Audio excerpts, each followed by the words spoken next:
Alright, good night, viewers.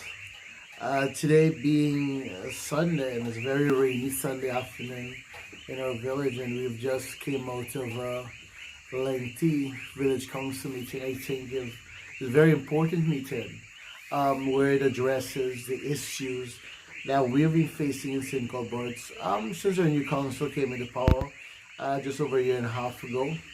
Some of the things that we are not, I believe, as residents, we're not satisfied with. And we feel that there are projects being carried out and being executed by the village council or under this village council supervision that need to be looked at. I think from the Ministry of Admin Affairs perspective now, seeing that our village was fortunate enough to receive a COVID cash grant of $15 million at the beginning of the council's, beginning of their term in office, just over a year and a half ago. Today, what we've seen in our village, and I'm very disappointed for matter of fact, is that we've seen projects taking longer to complete, with money keep on adding on to projects. First of all, without some projects being carried out without consultation, without approval from the residents. And one such project that I'm very much upset about, or I'm dissatisfied about, is the fact that we have a guest house that should have been ready for heritage, and that's not the case. We hoped it would have been ready for heritage. We were told today that it's going to be ready for early next year, and I think that we have spent an excess of over $7 million already on that guest house, and that money came from the COVID cash grant, and that money was never okay as stipulated by the ministry and how the cash grant was supposed to be spent. The money was never okay by the village council, and it was never by the villagers, and it was never brought forth. The proposal was never brought forth by the village council to the residents, but somehow or the other they went ahead and spent money on that. So that is one of the burning issue that we have right now, is that the position of our cash grant in connection with how it's being spent. I think it calls for a lot of questioning. Also today, what we've heard about, what is also very upsetting, is that we have a benab that should have also been completed for the heritage. Is not complete. We were told 85% of it is completed, but it is poorly constructed, which means that it's not going to last us very long. So we also keep spending money on that project. And I think that given maybe less than 3 years or so, that building is going to have to be redone due to the fact that, it leaks when it rains. And because the foundation, for a matter of fact, is not level, so it is like a pool inside of there. So there's a lot more work to be done on that benab. I think that we've wasted at this point. I think due to the fact that we try to get it done in a time frame for heritage, and we've rushed the process. What happened is that we have a structure now that was rushed, and that's it was not properly constructed, and there's much more work to be put into that one project. And that's also of concern to our residents here. Our village is the closest Army village, and we are proud of the fact that we can provide to our coastlanders an opportunity to come here in a day trip and experience our beautiful black water. Today, unfortunately, we were told that there's a proposal that was put in place by our very own Mr. Lennox Human and his friends, in how they intend to fix or to beautify the front of the landing, and also the landing road at no additional cost to the residents. We are proud of anybody who want to come and invest in our community. But when we talk about the only thing that we can actually give back, which is our beautiful black water, Maika Creek, is what people come to our village to experience. I think when you talk about that, I think to put an investor idea or to put people to build structures, I think that should fall solely on the village council. Today, Mr. Schumann went up and he said that for 100 and something years since our village has been in existence, we have not been able to get some money back from from the land. But whose fault is that? I think that when we elect into a shower with councillors, I think it's their responsibility as head of the community to come up with plans, to come up with ideas on how to make the best of what we have here in our village. So his I think his what can I say? His reasoning for the fact that the landing has not been able to contribute financially to the village, I think it falls on poor management of the community. It falls on poor management of the village council not being able to come up with ideas to fix the landing. The landing is not very far from the community. We have enough human resource in our village, and we have enough expertise in our village, and we have residents who moved to the coastline due to jobs and due to trying to get an education or further their education. And I believe that they are in position to, once we come together as a community and as we form bodies with experienced people, we can find a way to make our village get revenues. Mr. Schumann went on to say that, it's every time we ask, we might not be able to get, and we have a tendency of asking. That is true. And that is a reason for that is because our village have not to date create any revenue collection system in which we can benefit from revenue that we can get or put plans in place to get revenue to put projects or to execute projects by ourselves. I mean, we have a tendency of depending on central government and looking forward to grants, looking forward to all sorts of funding.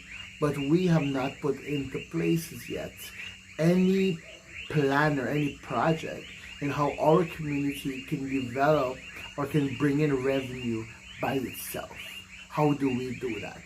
We can do that. An example of doing such is that what we can do is build a checkpoint. There are other Armenian communities around our country that have checkpoints, and as visitors or outsiders traverse or want to visit these communities, they pay a small entrance fee. We can develop packages like that. We place a lot of emphasis on sports, and our community has been doing well in sports. Today we were told that one of our female is on our national team, or on the 15 national team. And I think that is wonderful. But how does the village benefit from a sporting event every week? Do we have a checkpoint? Do we charge these people to come in here? These are systems that we should put in place so that when there is a project to be completed, we can simply go into our accounting or our treasury and we can get the money from the treasury itself. I believe, and I strongly believe, that the direction in which our community is heading, we have so much potential to do good. Our community have potential to do excellent when it comes to tourism, when it comes to sports, when it comes to agriculture. We can do it, but do we have the leadership to do it? And that's what we're questioning. Does the VC have a plan in how to bring about change in a positive way in our village so that the residents in our village can benefit financially as well as getting some sort of knowledge and how to go ahead in dealing with certain things in our village. Training for young people is one. So after listening to today's meeting, if I'm going to say I'm satisfied with what I've heard, I'm not going to say I am, because I believe that it does not shine light on anything transparent in our community. And transparency is a big issue. And if we're going to look forward and we're going to look ahead and we're going to think about development in our community, we're going to have to be transparent with these things. And I don't think the council has been transparent with these things for us. And they've taken an approach to let things slide, things that should matter in terms of, let's say, for example, things like one contractor getting most of the contracts. Where is fairness in our community? Where is people being treated equally in our community? That is an issue that we have, and I believe that it is time now that should it come to a point, I mean, they said that they'll have to provide a financial report at a later date. So when that date is announced, hopefully we can get to know how much money is left back from our $50 million, how much is left back from other revenue collection areas that they might have, like forestry, for example. We know we sell permits and stuff, so we want to know how much money we make from that and how much money we make from tourism, because I already talked about they have a tourism package in place. So until that until that financial report is given, I feel it is high time now that the council look into these issues, look into the issue of the guest house, the Benab, the landing road, and understand that, listen, if you come together as a community and if you bring your people together and you ask the necessary people that is right here from your community, I believe we can go far away as a community. And if we refuse, or if we continue to do as we please in our community when it comes to the village council decision making, I believe it's high time that we take it a step further. Because when the village council doesn't act responsible, when the village council does not be accountable and being transparent with what it's doing, what's happening to the villagers is that we not only be left behind, but we missed out on opportunities that should rightfully be ours. And if we miss out from opportunities, it means that we're just gonna lay back and we're just gonna take what is given to us, and that is it.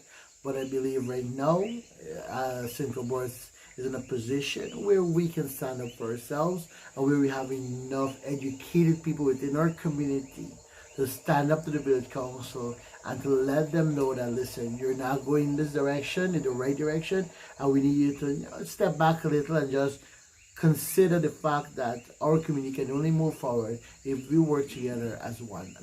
Money, when it comes to money, and when it comes to project not being done or being constructed poorly, if the village council can desist, it means that we're wasting finances, we're wasting our resources, and these resources are taxpayers' dollars. And taxpayers in our country right now, we want to see value for our money. People who work as teachers and who works in our public sector, we want to see value for our money.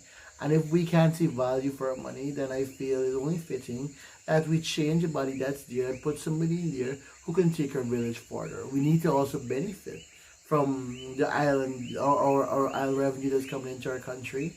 The over $1 billion we were told that's in our treasury.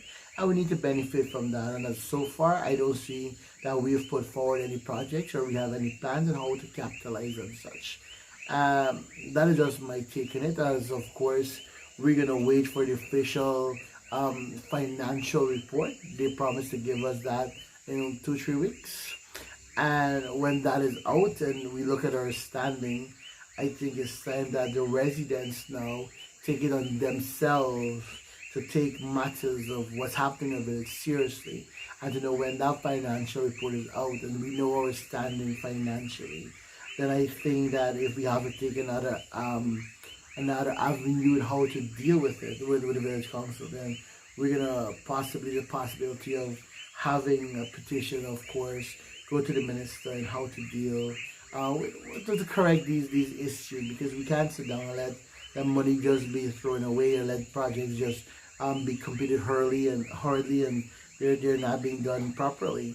So we want to urge the village council, Pakuri, I think there's work to be done. I think there's a lot of work to be done.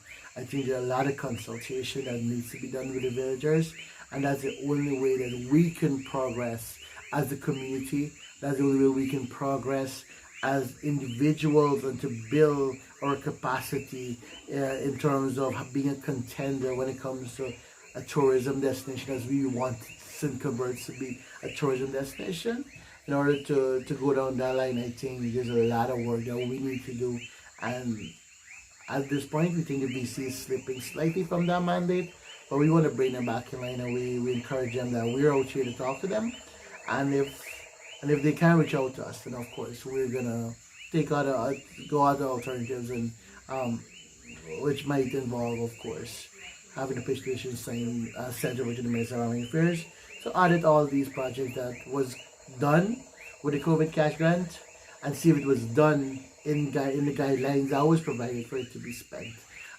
So we're gonna wait patiently for the financial report. And I think it's a lengthy report, and I think that it's one that during probably the next public meeting or whatever they call a date for that meeting, it should be the first item on the agenda, so that people doesn't leave when they have a lengthy, like how they did today, when we had over a few hours of a meeting and everybody left before the financial. Most people left before the financial report could have been given. So at this end, like I said, that's just my personal view as a resident. This is so that our village can get a heads up on issues that are affecting us, and these are the issues right now that's affecting us. And we hope that the village can also take responsibility for these failures and these setbacks right now. Thank you.